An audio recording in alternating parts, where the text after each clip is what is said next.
Hey guys, it's 21 Maxwell and welcome to another WWE TEW video.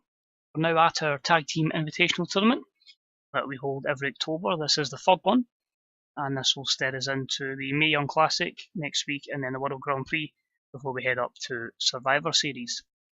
So looking forward to this one. Hopefully a few surprises that can shock a few people. Hopefully can give you an idea of where the save is going forward. And as always, just before we start the video, just appreciate any comments that are left to say regarding this save, your own TW save, just how you're finding the game in general. I'm going to ask a little question as well. When do you guys think we will see another one? Do you think we'll get a new TW as soon as 2019? Or do you think with the creation of World of the Mixed Martial Arts 5, we may be looking at 2020 or possibly even later?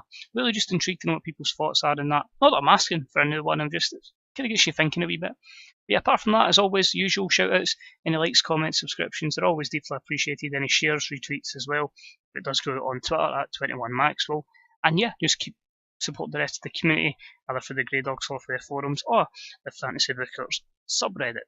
So, without further ado, let's crack on with the show and let's see who is new Tag Team Invitational winners.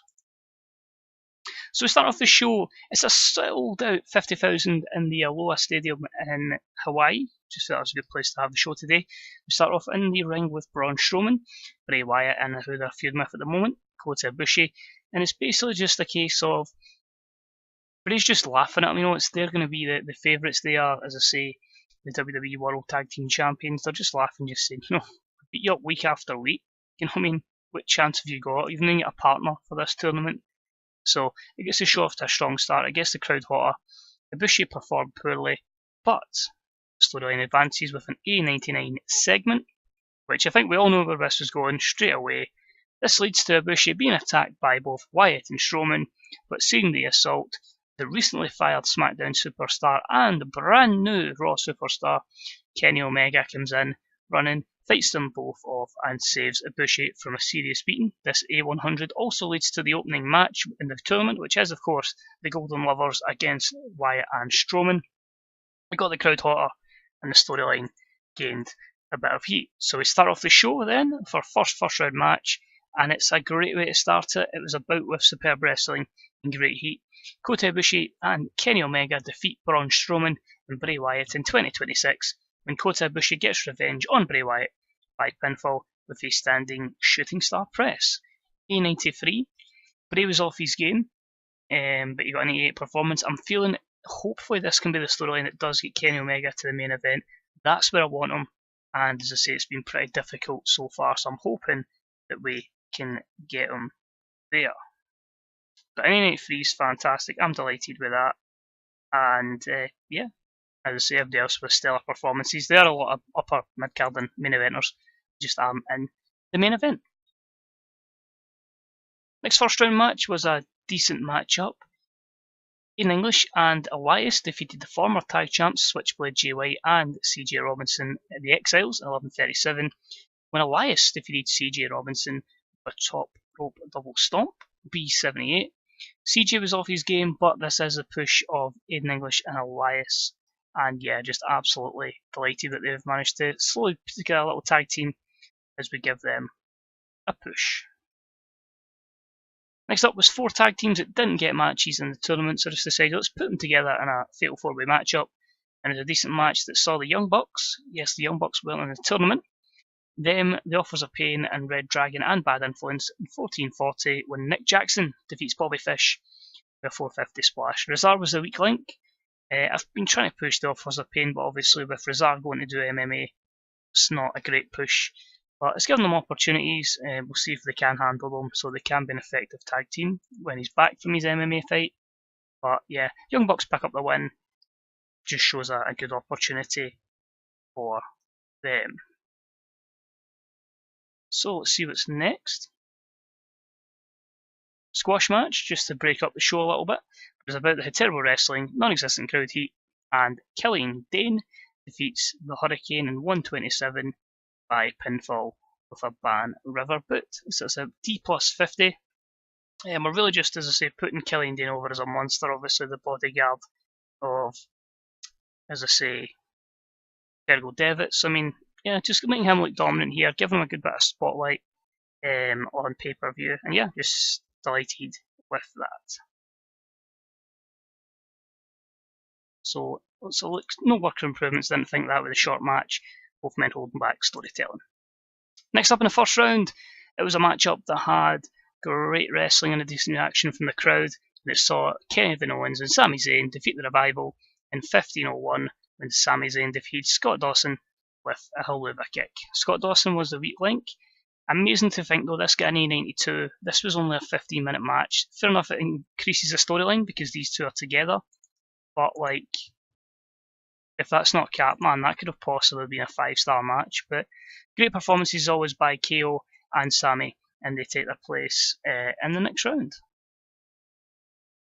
And the final first round matchup was about that had superb wrestling and good heat, and it saw the Usos defeat the Masters of Wrestling in 14:04 when Jey Uso defeated Cesaro by pinfall. But the other was Cesaro the weak link, because obviously declining physical ability plus his being off his game. But you look at that, 77, Hero in 88, Jimmy Uso at 99, and Jey with 100. The Usos have just been absolutely phenomenal in this feud.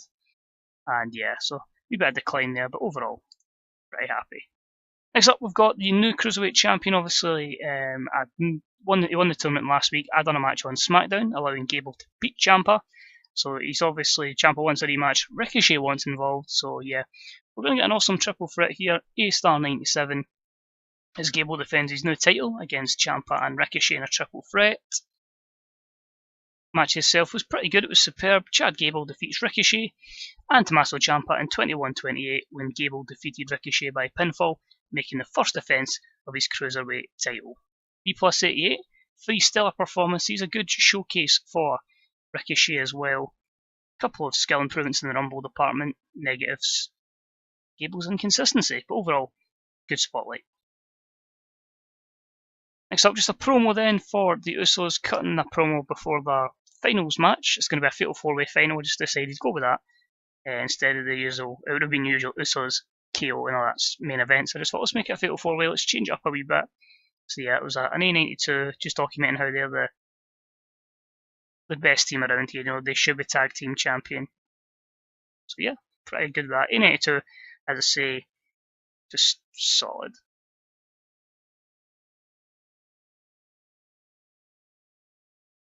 So yeah, pretty happy with that. And the final, drumroll please, who's going to win it? Oh. First I've got a promo from Elias and Aiden, giving them the spotlight. E83. Holy shit. Wow. And about that had superb wrestling and good heat. Kenny Omega and Kota Ibushi, the Golden Lovers, defeat Kevin Owens and Sami Zayn, the Usos, Aiden English and Elias in 30 minutes and 26 when Kenny Omega defeats Aiden English with a cross-legged fisherman's buster. Omega and Ibushi win the WWE Tag Team Invitational titles. Tournament, just absolutely shocked that I got an A98. This is why I wanted to include the likes of Elias and Aiden to give them this kind of spotlight. And as I say, anything with these two teams puts magic. I'm assuming when you add Omega and Ibushi, even better.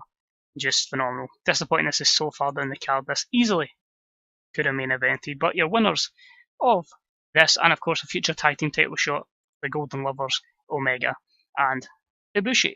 So we'll quickly check Omega and Ibushi, 96 and 86, so good performances. And they celebrate with an A91, so good on them. It's promising for the Raw tag side of things. Next up, promo with Kofi Kingston on Roman Reigns.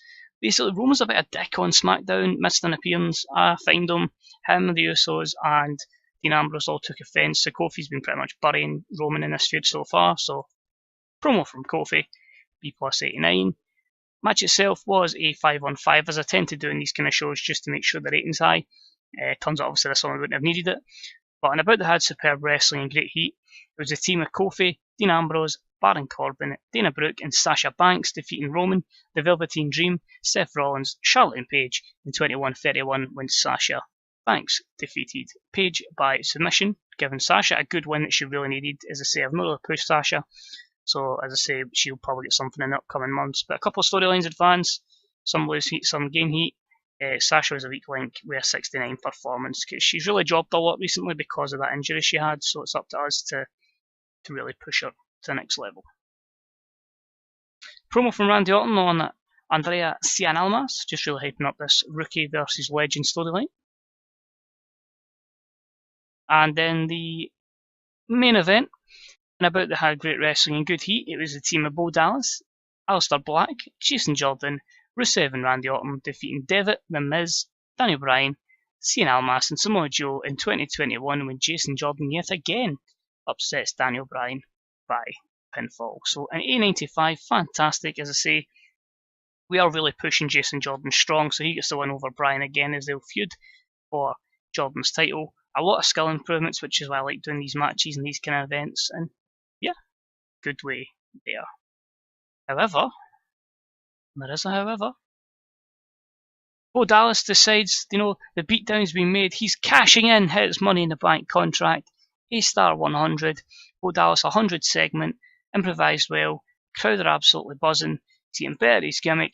That's went fantastic, which leads us to an exceptional matchup that sees Bo Dallas defeat Fergal Devitt in 23-44. We'll just say it took him a lot to beat him down, but he finally wins it with a spear. Bo Dallas is your WWE Champion.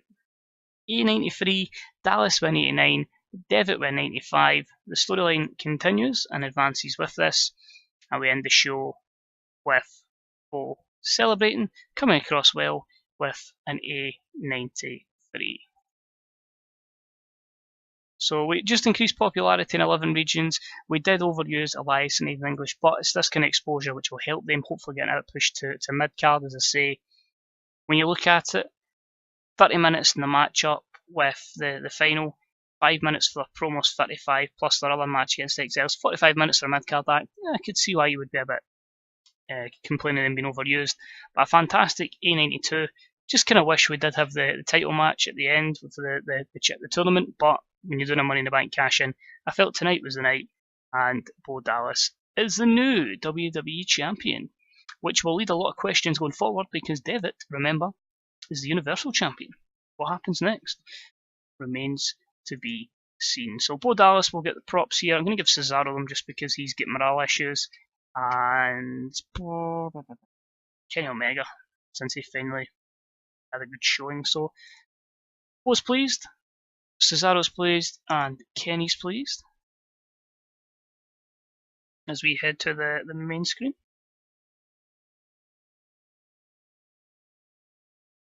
Of course, it is the end of the month heading into November, so we'll have a little bit of delay there. So 50,000 sellout, fantastic reviews, that's good to see. Alright, so this is going to be interesting. So they've just moved to international, they've dropped to national, so they've already went up and down instantly. As you can see, their rise to international was a Saturday, and they'd fallen by literally 2 days later to national, so they can't come back up. But of course, are in no financial position to let us take over. That's cool. Jake's House on the rise. He's never got over for me, so he's obviously re-signed with Ring of Honor. So hopefully I can get him over. We can sign him again. A couple of guys we've let go, getting good pushes.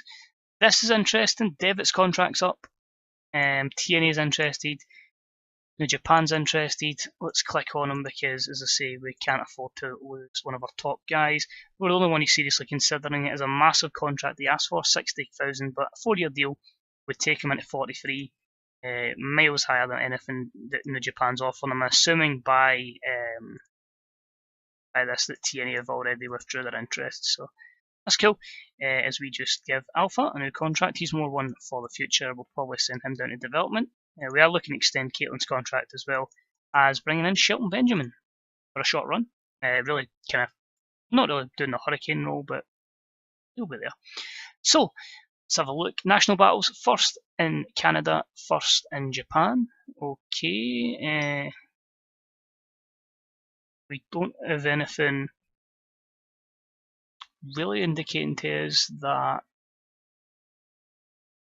how we've done in the UK and the like, so I need to look into that. That's what's just threw me off a little. TNA have offered the contract to Shelton, that's fine. I think we should be favourites for Shelton. Aye, that's fine. It's a big contract for Shelton as well, but there's a few skills in there that I just want to use him for. so he's not had too much of a decline. 44.66, and that's excellent. And Bo Dallas likes Switchblade G White. So I just want to check the few things, as I say, as well.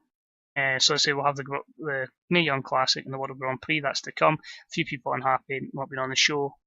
There's plenty of money. We made 19 million there, which is probably our biggest financial year yet. Probably because we sacked off so many workers. Well, there you go.